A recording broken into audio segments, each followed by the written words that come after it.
शिव पुराण में भगवान शिव की महिमा का गुणगान किया गया है। इस पुराण का संबंध शैव मत से माना जाता है। इसमें भगवान शिव को प्रसन्न करने की पूजा विधियों और ज्ञान से भरे आख्यान भी सम्मिलित हैं। हिंदू धर्म में भगवान शिव त्रिदेवों में से एक हैं और इन्हें संहार का देवता भी माना जाता है। भगवान शिव को महेश, महाकाल, नीलकंठ, रुद्र आदि नामों से पुकारा जाता है। ऐसा भी माना जाता है कि भगवान शिव महान योगी थे और इसलिए उन्हें आदि योगी की संज्ञा भी दी जाती है।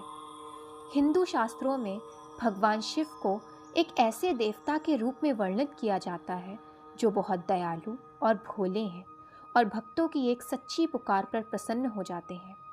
हालांकि जब भगवान शिव क्रोधित होते हैं तो सारी सृष्टि कांपने लगती है।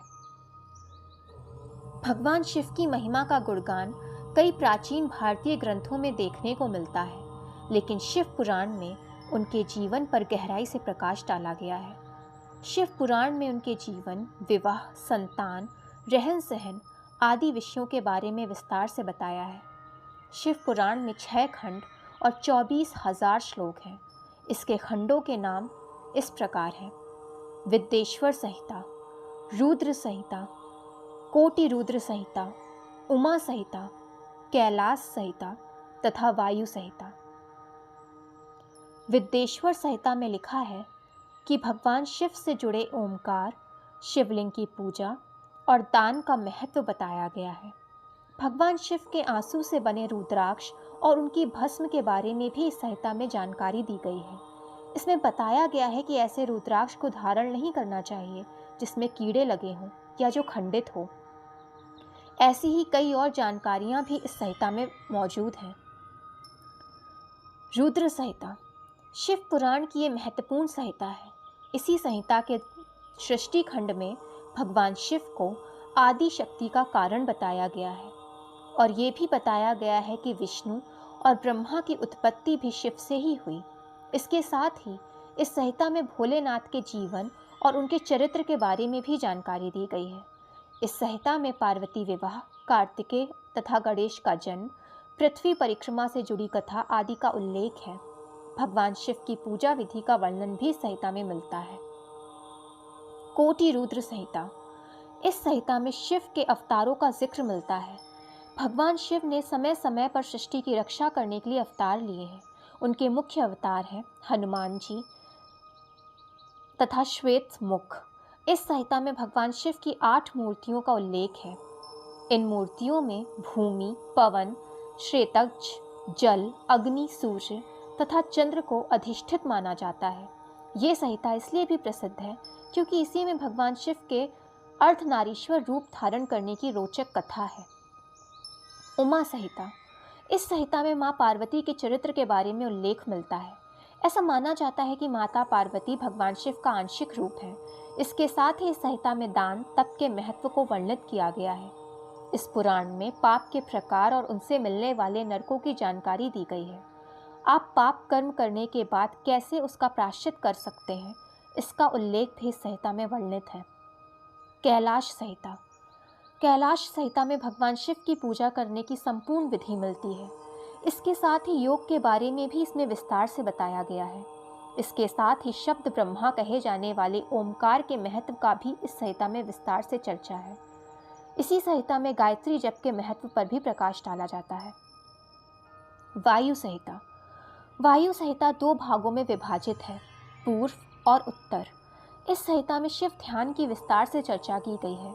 साथ ही योग और मोक्ष प्राप्त करने के लिए भगवान शिव की प्रधानता का भी इस संहिता में उल्लेख है। भगवान महादेव के सगुण और निर्गुण रूप का भी इस संहिता में उल्लेख है। तो अब जानते हैं शिव पुराण पढ़ने के क्या लाभ हैं। भगवान शिव को भोलेनाथ कहा जाता है। उनकी कृपा मात्र से ही भक्तों के कई कष्टों के निवारण हो जाते हैं। ऐसे में आज हम आपको बताएंगे कि भगवान शिव की महिमा से भरे शिव पुराण को पढ़ने से भक्तों को क्या लाभ मिलते हैं। शिव पुराण का पाठ करने से व्यक्ति को भय से मुक्ति मिलती है। इस पुराण का पाठ करने से व्यक्ति को भोग और मोक्ष दोनों की ही प्राप्ति होती है। यदि आप अपने पापों से छुटकारा पाना चाहते हैं तो शिव पुराण का पाठ सबसे ज़्यादा लाभकारी है। सावन के महीने में शिव पुराण का पाठ करने से जीवन के सब दुखों से मुक्ति मिलती है। शिव पुराण का पाठ इंसान को मृत्यु का भय से मुक्त करता है और मृत्यु के बाद ऐसे व्यक्ति को शिव की शरण मिलती है। मानसिक शांति की प्राप्ति के लिए भी शिव पुराण अति उत्तम पाठ माना जाता है। शिव पुराण का पाठ और शिव भगवान की पूजा करने से पहले आपको नित्य कर्मों से निवृत्त होकर शुद्ध जल से स्नान करना चाहिए।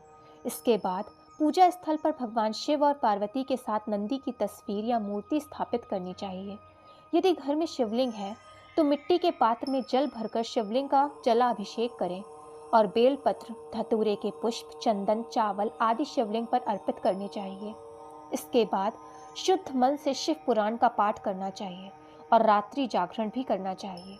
शिव पुराण का पाठ यदि महाशिवरात्रि के दिन किया जाए तो व्यक्ति को कई परेशानियों से मुक्ति मिलती है। शिव पुराण का पाठ करने से पहले आपको कुछ सावधानियां बरतनी पड़ती हैं, जिनके बारे में हम आज आपको बताएंगे। शिव पुराण का पाठ करके यदि भगवान शिव को प्रसन्न करना चाहते हैं तो सबसे पहली और सबसे महत्वपूर्ण बात है ब्रह्मचर्य का पालन। इसके साथ ही पाठ को शुरू करने से पहले आपको स्वच्छ जल से नहाना चाहिए तथा साफ सुथरे कपड़े पहनने चाहिए। अपने नाखून, बाल आदि को भी साफ करना चाहिए। जब तक आप शिव पुराण का पाठ कर रहे हैं तब तक आपको भूमि पर सोना चाहिए।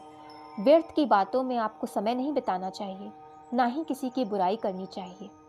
मांस मदिरा का सेवन भी वर्जित है। कथा के संपन्न होने के बाद आपको शिव परिवार की पूजा करनी चाहिए। पूरे भारतवर्ष के साथ पूरी दुनिया में भगवान शिव के जितने भक्त हैं वो भगवान शिव से सुख और शांति की कामना करते हैं। भगवान शिव के भक्तों के लिए शिव पुराण का बड़ा महत्व है। इस पुराण में शिव भगवान की महिमा बताई गई है। इस पुराण में शिव जी को वात्सल्य, दया और करुणा की मूर्ति के रूप में महिमा मंडित किया गया है। इस पुराण का पाठ करने से भक्तों के अंदर भी ऐसे ही गुणों का संचार होता है, यानी भक्तों का चरित्र भी भगवान शिव की ही तरह बनने लगता है। जो भक्त शिव पुराण का विधि पूर्वक पाठ करते हैं वो जन्म मरण के चक्कर से मुक्त हो जाते हैं। इसलिए हिंदू धर्म में शिव पुराण का बहुत अहम भूमिका माना जाता है। शिव पुराण में ओम के जप के महत्व का वर्णन किया गया है। इसे शिव का एकाक्षरी मंत्र भी कहा जाता है। जो भी व्यक्ति ओम का रोजाना 1000 बार जप करता है उसे कई चिंताओं से मुक्ति मिलती है। इस जप को करने से मनोवांछित फलों की प्राप्ति होती है और व्यक्ति की वाणी में तेज आता है। ओम का जप करने से कई रोगों से मुक्ति मिलती है। इसके अलावा शिव पुराण में ये भी उल्लेख मिलता है कि ओम नमः शिवाय मंत्र का प्रतिपादन भी स्वयं भगवान शिव ने भक्तों की भलाई के लिए किया था। ये मंत्र बहुत सूक्ष्म है, लेकिन इसका जप करने से बड़ी मुश्किलें दूर हो जाती हैं। महादेव को संसार का संहारक माना गया है। भगवान शिव से जुड़े शिव महापुराण में मृत्यु से पहले मिलने वाले कुछ संकेतों के बारे में बताया गया है।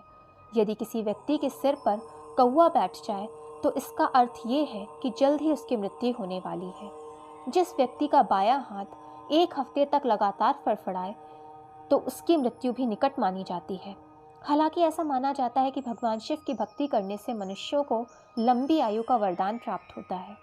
जिस जातक की कुंडली में अल्प आयु का योग होता है उसे पंडितों द्वारा भगवान शिव की पूजा अर्चना करने की सलाह दी जाती है। शिव पुराण में ऐसी कई शिक्षाएं दी गई हैं जिनका यदि कोई पालन करे तो कई समस्याओं से बच निकल सकता है। शिव पुराण में बताया गया है कि व्यक्ति को अपनी इच्छाओं पर नियंत्रण रखना चाहिए और इंद्रियों को वश में करने की कोशिश करनी चाहिए। व्यक्ति को इच्छाओं और आवश्यकताओं में अंतर समझना चाहिए और उन इच्छाओं का त्याग कर देना चाहिए जिससे चरित्र की हानि हो। शिव पुराण में बताया गया है कि मोह माया में पड़कर इंसान अपने उद्देश्यों को कभी प्राप्त नहीं कर सकता। इसलिए व्यक्ति को मोह माया के वशीभूत होकर नहीं रहना चाहिए। मोह और माया के बंधनों से व्यक्ति जब आज़ाद हो जाता है तो उसे परम ज्ञान की प्राप्ति होती है। अपने चरित्र पर नियंत्रण रखने की भी शिव पुराण में सीख दी जाती है। साथ ही इसमें यह भी बताया गया है कि मनुष्य को मन, वाणी और कर्मों से किसी को भी आहत नहीं करना चाहिए। शिव पुराण में सत्य बोलना और सत्य का साथ देने का शिक्षण मिलता है।